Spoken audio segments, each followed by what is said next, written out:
ನಾನು ಇವತ್ತು ಎದ್ದು ಕೂಡಲೇ ವೆಯ್ಟ್ ಚೆಕ್ ಮಾಡ್ಕೊಂಡೆ. ಅಮ್ಮ ನಾನೇ ಹಿಂಗೆ ಎಮ್ಮೆ ಊದ್ಕೊಂತ ಇದೀನಿ ಅಂತ ನನ್ನ ಮೇಲೆ ನನಗೆ ಬೇಸರ ಆಯ್ತು. ಹಿಂಗಾದ್ರೆ ಸೀರೆ ಉಟ್ಕೊಂಡಾಗೆಲ್ಲ ದಪ್ಪ ಕಾಣಿಸ್ತೀನಿ, ನನ್ನ ಯಾರು ಬೇರೆ ಗಂಡಸರು ನೋಡೋದಿಲ್ಲ ಅಂತ ಹೇಳಿ ವಾಕ್ ಮಾಡ್ಲೇಬೇಕು ಇವತ್ತಿನಿಂದ ಅಂತ ಸ್ಟಾರ್ಟ್ ಮಾಡಿದೆ. ಆ ಕಡೆಗೆ 3 ಸರಿ ಈ ಕಡೆಗೆ 3 ಸರಿ ಎರ್ರಿ ಹಿಡಿದಿರೋ ತರ ತಿರ್ಕೊಂಡು ಓಡಾಡಿದೆ. ಅಷ್ಟೊತ್ತಿಗಾಲೆ ಹೊಟ್ಟೆ ಹಸ್ತಿತ್ತು. ತಿಂಡಿ ಮಾಡೋಷ್ಟೊತ್ತಿಗೆ ನಾನು ಇರಲ್ಲ ಅಂತ ಗೊತ್ತಾಯ್ತು.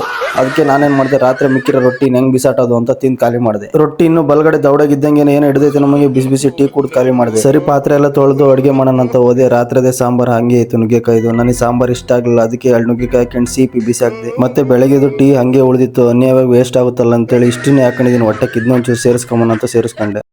ಯಾಕೋ ಹಂಡು ಅರಸ್ತೈತಲ್ಲ ಅಂತ ಹೇಳ್ಬಿಟ್ಟು ಗ್ಯಾಸ್ಟ್ರಿಕ್ ಆಗ್ಬೋದು ಅಂತ ಓಡೋಗಿ ಮೊಸರು ತಗೊಬಂದು ಅನ್ನ ಮೊಸರು ತಿಂದೆ. ಸರಿ ಗಂಟ್ಲಿಗತ್ತ ತಿಂದಿದ್ದೀನಿ, ಇನ್ ಮುಂದಾದ್ರೂ ಫಿಟ್ನೆಸ್ ಮೇಂಟೈನ್ ಮಾಡಬೇಕು, 1 ಅವರ್ ವಾಕ್ ಮಾಡಿ ಅಂತ ಪೆಟ್ಮೆಕೆ ತರ ರೂಮಿಂದ ಹಾಲ್ವರೆಗೂ ನಡ್ಕೊಂಡು ಹೋದೆ. ಸುಸ್ತಾಯ್ತು.